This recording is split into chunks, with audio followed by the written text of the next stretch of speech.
Om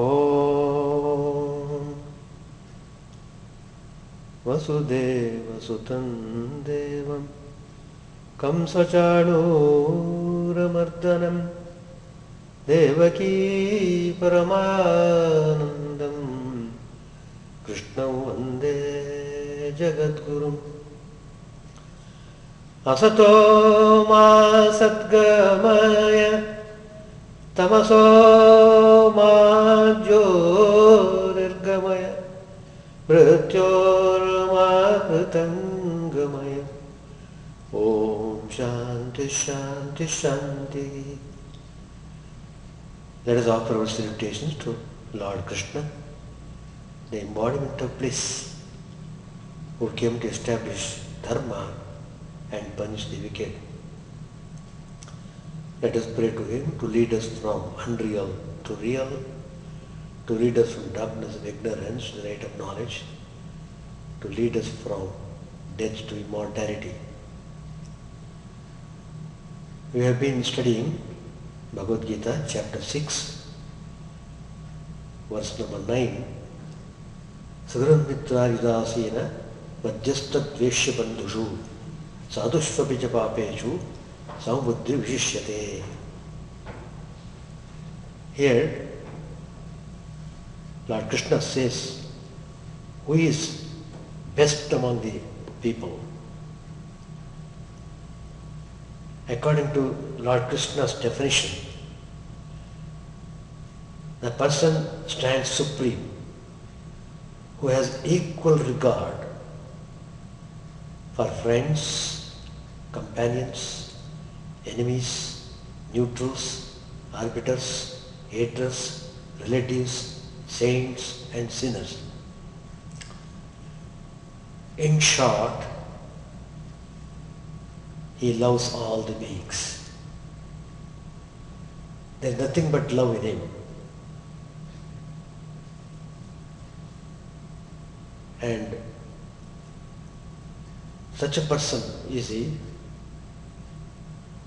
saint of great quality. In fact, there is a saint who was doing meditation on the bank of the river. And he was absorbed in meditation.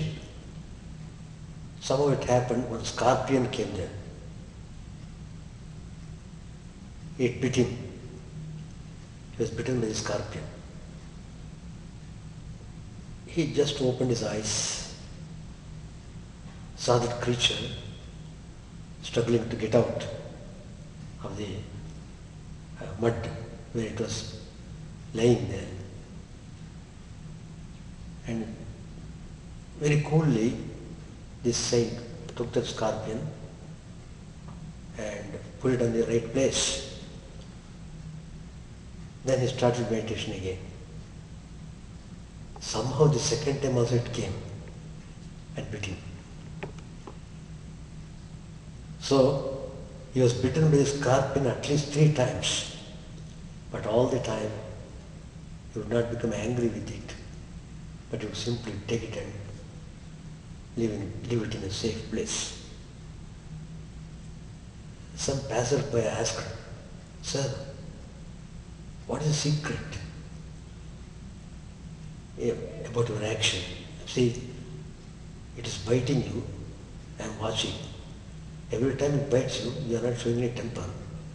On the other hand, you are showing sympathy towards this creature and putting him some other place so that he can live safely." Then the saint said smilingly, "Look, the nature of the scorpion is to bite. My nature is different. So I follow my nature, let the scorpion follow its nature." That's what Lord Krishna also says in the Bhagavad Gita. Svabhavastu pravartate. Everyone acts according to one's own nature. But there's a scope for improving our nature, for reformatting our nature. A person who is brutal, cruel, need not be so throughout his life.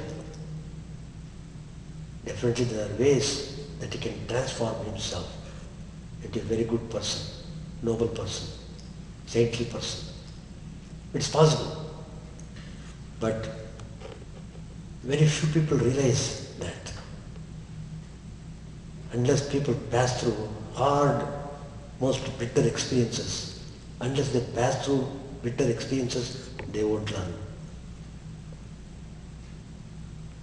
Even after passing through bitter experiences, they may not learn also. That's also possible. But what to say? They have to pass through a lot of sufferings and sufferings. Even if God appears before him and tries to remove his suffering, that fellow may not be able to overcome it because his nature has not changed. So one has to work very hard depending upon how stubborn one's nature is. So that is why we keep on telling people, particularly those who want to practice spirituality very seriously, be very watchful about the force of worldliness. Force of worldliness. Don't keep on telling day and night, oh, we are worldly people, we are family people, we are householders. What is the keep on telling like that? So what? It is true. All of us are in the world only. But the worldly nature should be changed. And that is possible only through sincere efforts. And so one has to work very hard. The person who stands supreme among the people,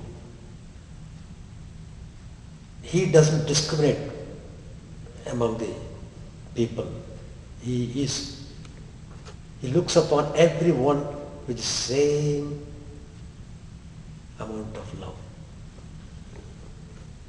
So, for such a person, the distinctions that mean so much to others have no meaning. For his eyes are radiant with the light that sees the one life in all. He is free from all attraction and aversion with respect to types of people. And it is possible for him to see everyone with equal mindedness because he is well established in his experience that God is present in all the beings. He is a saint of a very high order. By persistent concentration on the Atman, he has realized the same Atman is dwelling in everyone's heart. Suppose you see 10 lamps in front of you. The light burning in all the 10 lamps is a same light. There is no difference between one light in the one lamp container, between the light in the other container. The containers will be different, but the light inside is the same. Same light. With the same light you can light up even 100 more candles, 100 more containers. So even though you see the multiplicity, the content is the same. The same Atman is abiding in everyone. And all the beings, the embodied being means the soul encased in the body with mind, senses and intellect. It is association with the mind that makes the person bound. Because we always act upon according to what mind tells us.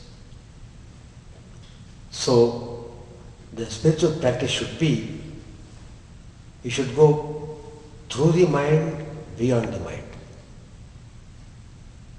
You have to go through the mind only, and you have to go beyond the mind. When you reach that highest state, then mind becomes Atman.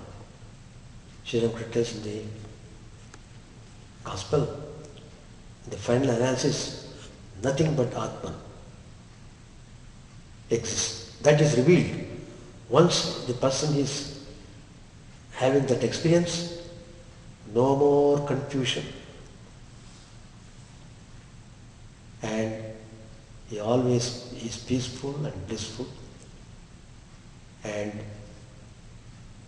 brings peace and happiness to everyone whosoever comes in contact with such a person. So, this verse number 9, explains who is best among the humans. Ordinarily, what people think, in a very ordinary sense, suppose a man has got a lot of wealth, oh, he's a great man. Suppose he is a person who is most beautiful to look, again they remark, oh, such a charming, great person. Suppose you see a wrestler with a good physique, you admire him. And you admire a person who is well educated, who has become a great scholar, who has got great scientific accomplishments. You admire him. But Bhagavad Gita thinks in a different way. Gita's estimation is different. Among all the beings, he who has even-mindedness is considered best. So, here, if we carefully focus on this verse, you find it categorizes the human community into 9 types of human community. One who cherishes equal regard to all these 9 types is considered as even-minded towards all beings. Who are these 9 types which Bhagavad Gita tells? They are, in the verse, one is Suhrit, second is Mitra, third is Ari, fourth is Udasina, fifth is Madhyastha, sixth is Dveshi, seventh is Bandhu, eighth is Sadhu, ninth is Papi. Suhrun Mitra Udasina Madhyastha Dveshi Bandhushu Sadhushvapicha Papeshu Samubuddhi Vishishyade. So Lord Krishna has categorized the whole human community, has been categorized into these 9 groups. And the saint looks upon all these types, all these groups with same amount of love. That's why if you see such a person, immediately, spontaneously you will tell, oh, he's a godly man. That's the thing. When a person has to stay to the level of godliness, there is no trace of dislike or hatred in such a person. So now we shall see these 9 categories of people. Who is Suhrit? Suhrit, who is called Suhrit? He naturally does good without expecting any reward in return. Who does not look into earlier friendship, or who does not consider an earlier relationship. Nothing. Simply he does good just out of love. No other consideration. Such a person is called Suhrit. There are such people, though that number is very small, but people are there like that. Simply they keep doing good. In fact, there was one devotee. We can say a devotee, but why I am saying a devotee means that person stayed in our ashrama. We had a students' home in Bangalore, where we have 100 college boys. Among them, poor people, poor students, and rich students were also there. But among the students, they don't know who is poor student, etc. So we maintained that. We didn't want to broadcast, oh, he's coming from poor boys community, like that. No. And there was one person living in our students' home. He was in a very high position in the government. He was financial secretary of the Karnataka state government. Very big position. But all through he was living in the ashrama. And he was not married. Actually, he was monk in a way, in every respect. Every day he would do worship of Sri Ramakrishna in the students' home. Every day, morning, he would worship. After doing worship of Ramakrishna, he would go and take milk or coffee, whatever it is. Then he would take breakfast. Then he would go to office. And he was highly respected in the whole assembly because of his wonderful good qualities. And he used to give his whole money for the upliftment of the poor boys' education. See, suppose there are 40, 50 students out of course not 40, now that number is very low, 10, 15, 20, within 20. Poor boys among 100 boys, 10 or 20 boys are poor. And we had dividing system. What we do, all the expenses, we divide it every month. Whatever the amount comes, it is divided to all the students equally. So if it's a poor boy and coming from a rich boy, that's not the consideration. According to calculation, whatever the amount comes, suppose it comes to $50. Everybody has to pay $50 every month. All the boys should pay, everyone should pay 50. And this officer who stayed in the ashrama, he would pay for all these boys who would stay, 10 or 20 boys, he would pay from his pocket. It's fantastic. But there are people like that. And he was always joyful, peaceful, and he was happy in doing that. Very happy. So, that's the nature of the Suhrit. So that officer belongs to this category, type, Suhrit type. That means you help, that's why you do good. The joy of doing good, that is your liking. You like to do good. That's it. Not expecting anything reward. Not expecting any praise or award or reward, whatever it is. Or expecting some thanks. Oh, I did so much things, but Swami did not even express thanks. All your service rendered to zero. If you expect, finished. It has got its value, but not spiritual value. That's all. If you are seeking spirituality, don't expect anything.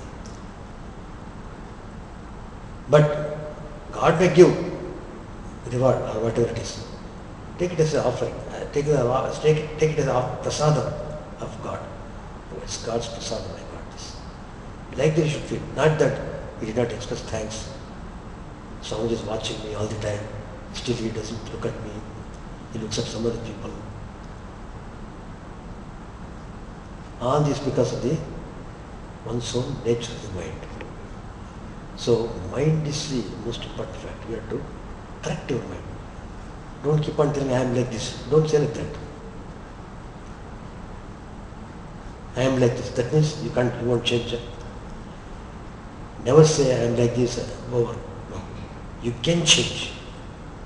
So that is the point. The second one is Mitra. Who is called Mitra?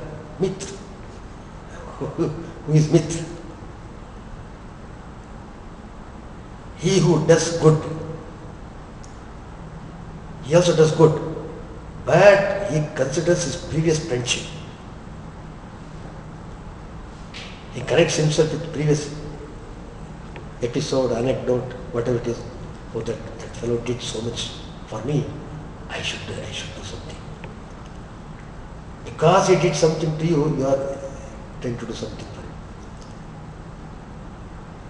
If he has no previous friendship, he does not do any good. I don't know him, so he keeps quiet. So such type is called Mitra. In Hindi, Mitra. Mitra. Third one is Ari. Ari means he who does harm on account of his cruel nature. Dacoits. Their immediate action is only hurting people, loot the people, kill the people, brutal, cruel and brutal. Yes. He is a gay. That such a person is compared to a scorpion who bites anybody. It doesn't discriminate between this and that. Simply it goes and bites. So these brutal people, the cruel people are like that.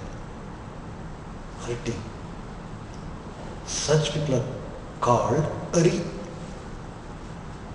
So Suhrit, Mitra, Ari.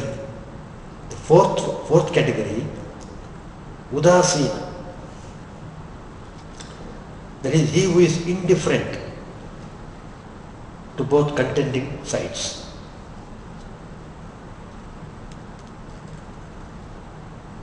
Fifth one is Madhyastha. He is neutral. He means well by both the contending sides. The sixth group is Dveshi. That is, he takes revengeful action upon one who has hurt or insulted him. The famous example in Mahabharata you see, Drona, great Acharya, well in archery, master of archery, but he was very poor. He had nice friendship when Drupad was also studying with Drona under a common teacher.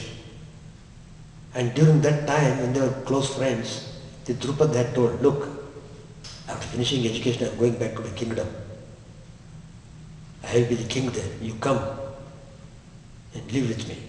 I am very happy to be with you and I don't want to part with you. Like that, he went on telling him. Of course, he meant also that way. See, when they are young boys, they are guileless. Only they become crooked when they grow up. So after some time the education was over, Drupad went back and he became a king, and the poor Drona, a Brahmin boy, he became a householder, married a woman and he got a child like any householder, but he was very poor. One day it so happened they had no milk. The child was asking for milk. They had no milk. And wife scolded him. What? You can't provide him milk to the child. Why can't you go and ask Drupad? He has offered his friendship to you when you were studying in school. Why can't you go? He also felt, let me go. He went. But you know that Drupad had become king and become a different person now. He's no more a boy now.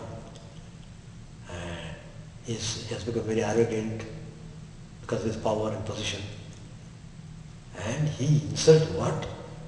You are a poor Brahmin, you are trying to call me a friend? How can friendship exist between any unequals? Like that he began to criticize. The Drupad criticized Drona in the court. When Drona came there seeking help, that provoked him. The whole Mahabharata is because of the revengeful action. Drona became highly disturbed. Then and there he left the place and went to Hastinapur. Then the story goes. Then he becomes teacher, of the Pandavas, Kauravas. Then after teaching, everything is over, Guru Dakshina has to be given. And all of them coming, Kauravas, Pandavas, both, all are coming there. What Guru Dakshina? And he is telling, Guru Dakshina, I want not money. I want you go and fight with Drupad. Don't kill him. Bring him and put his head on my feet. That's the Guru Dakshina. Kauravas went, Duryodhana is a very proud man. He went to fight and he was humiliated. He came back. Arjun was there, Arjun. He made pranams to Drona. Master, by your grace, I am able to bring him. He went, fought, arrested him, chained him, didn't kill him, brought him and put him at his feet. Then Drupad became very excited. Then Drupad made a yaga. Those days rishis were there, they would accomplish anything, whatever you want. In that yaga is sankalpa. What is sankalpa? He wanted a girl who would be marrying Arjun. And he wanted a boy who would kill Drona. And Drupad, Drishtadyumna was the son who in the Mahabharata war kills Drona. And Draupadi is a daughter who married Arjuna. See how all these things happen because of the revengeful attitude. Revengeful. That is the category of Dveshi. Dveshava. Dveshava. Then seventh category, Bandhu. He does good to him considering his previous relationship. He says, oh, he is my cousin, sister's son, so I am helping.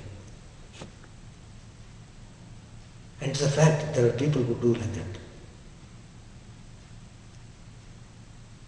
So, the last one, last category is Papi. Papi means he who resorts to forbidden acts, Nishiddha karma. He who performs forbidden acts, who resorts to forbidden acts, he is called Papi. So these are the 9. Suhrit, Mitra, Hari, Udasina, Madhyastha, Dveshi, Bandhu, Sadhu, Papi. Sadhu means, Sadhu is 8th one. Sadhu means he who does actions in accordance with dharma.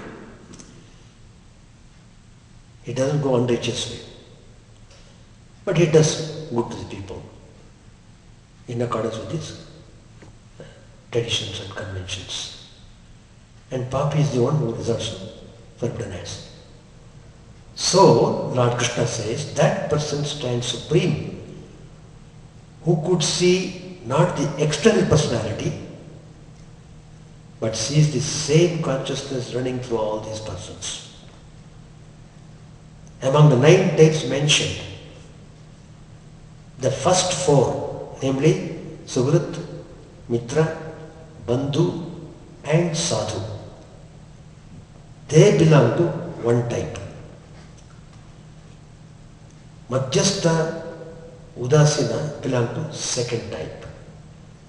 Shatru, Dveshi and Papi belong to third type. So three types. The whole human beings are categorized into these three types, three groups. The first group, Surat, Mitra, Bandhu and Sadhu. That's the first group. The first type has a nature of doing good. They keep on doing good only. They want to do it and they do it. The second type, that is Madhyastha and Udasina, they remain neutral and indifferent.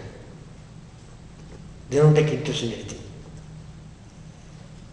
The third type, Shatru, Dveshi and Papi,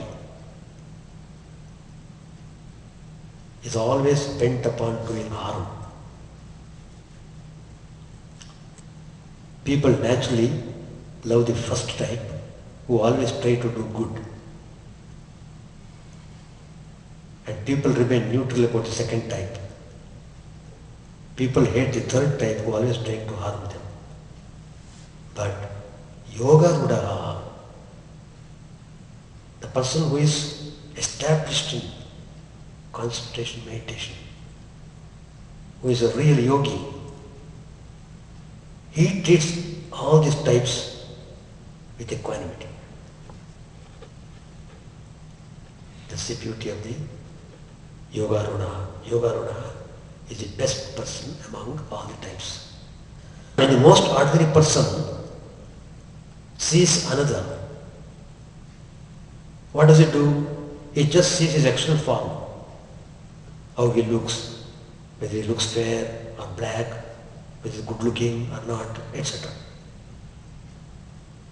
That means he sees only that man's body form, external body. He is focused on his nature of the external body form. When a person of moderate intellect sees another, when he sees about his education, qualification, sharp intelligence and scholarship. So he is focused on his mind. The best of men does not see another person's external qualities, but sees directly Atman dwelling in that person. He is focused on Atman. He is not concerned about his body or mind. He directly perceives the light inside you. In fact, many times I have told Yatish Swamiji, the author of Meditation Spiritual Life, who was the head of Bangalore Ashrama from 1952 to 1966, by whose grace I was able to join the order. He would say that any person, when he comes to see Swamiji, Swamiji would see the Ishta Devata of that person in his heart. In fact, once he went to Singapore and Swamiji was empowered to give initiation because he was qualified to give initiation by Mahapurush Maharaj. Because in our order, the discipline is in India, not in America. In America, every adult center can initiate. But in India, it's not like that. In India, only president and vice presidents can initiate, not others. That's it. But with respect to Yatish Swamiji, it was made exception. Because Mahapurush Maharaj has written, Yatish Swamiji is qualified to initiate. They strictly follow that. Mahapurush was the president of the Ramakrishna Order. So, Yatish Swamiji would take tour from Bangalore. Every year he would go a month or two, going say, outside, Singapore, etc. Wherever he would go, he would initiate people. There, one person came. He was having some small business. He was running a business. But very good looking, young and not yet entered into family life. A brahmachari, you can say, for all practical purposes. he came to see Yatishwaraji. And he asked Swamiji, see, he asked Swamiji, I want to take initiate from you if you tell my Ishtadevata.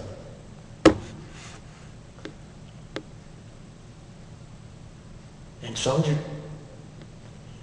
looked at him and said, well, I will let you know. You please come day after tomorrow. So day after tomorrow, the person came, was anxiously seeing Yatishwaraji, whether he has found out his Ishtadevata. That boy is not even disclosing. And Yatishwaraji, by that time, had already noted his Ishtadevata, and he got the photo of that Ishtadevata from the shop, sending somebody. And when that boy came to see him, he took out that photo from his pocket, showed him, look, this is your Ishtadevata. He was stunned. It was true. It's totally, that day itself transformed. It's a fact, I'm telling you, it's not a story. Do you know what he did? He renounced. He did not go to the business shop next day. He joined the mission there. Singapore. Look at how fortunate he was. And he became the attendant of Yatishwaraji. Sevak. And when from Singapore, that boy went to Rangoon, the center was closed. Then all the brahmacharis, everybody, they would come back to India. And this boy came back. His name was Harlal. And he was immediately taken by Yatishwaraji. And he became a monk, very good monk. And he served him to the last. He served Yatishwaraji and to the last. He's still alive. If you go to Belmont, you can see him. When I went to Belmont, I called him, Swamiji, please take this amount. It's not a big amount, but for your personal use, whatever you want, you can take. So I gave him about $200, whatever it is. He was shedding tears. And he was full of Guru's Yatishwaraji. So, like that.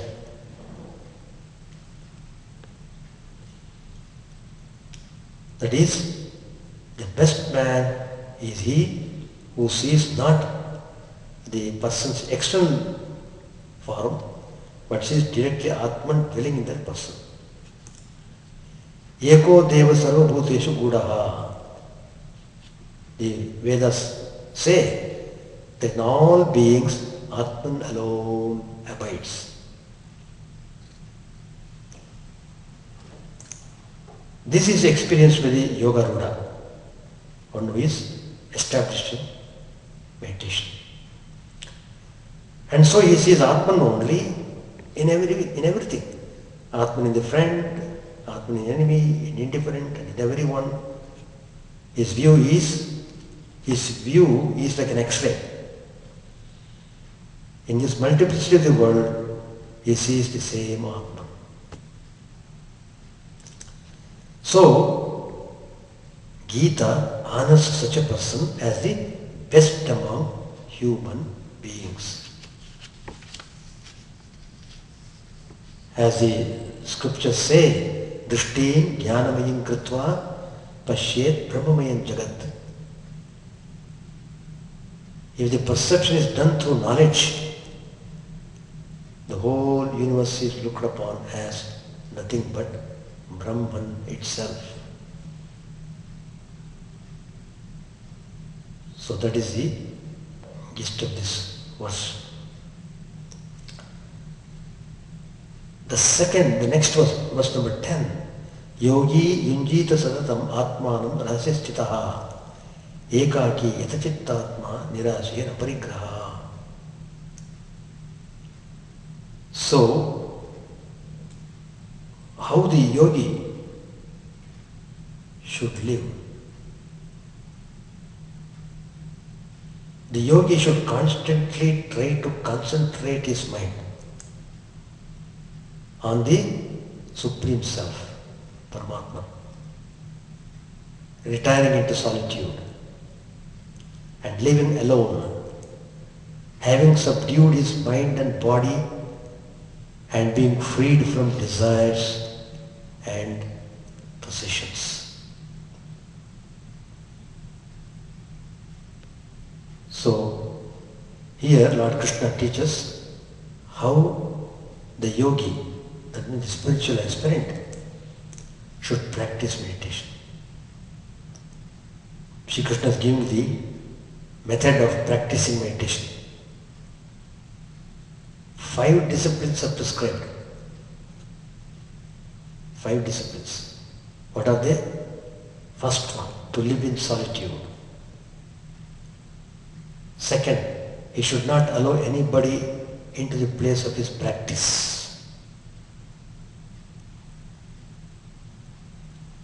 He should not even carry his cell phone there when I'm practicing it.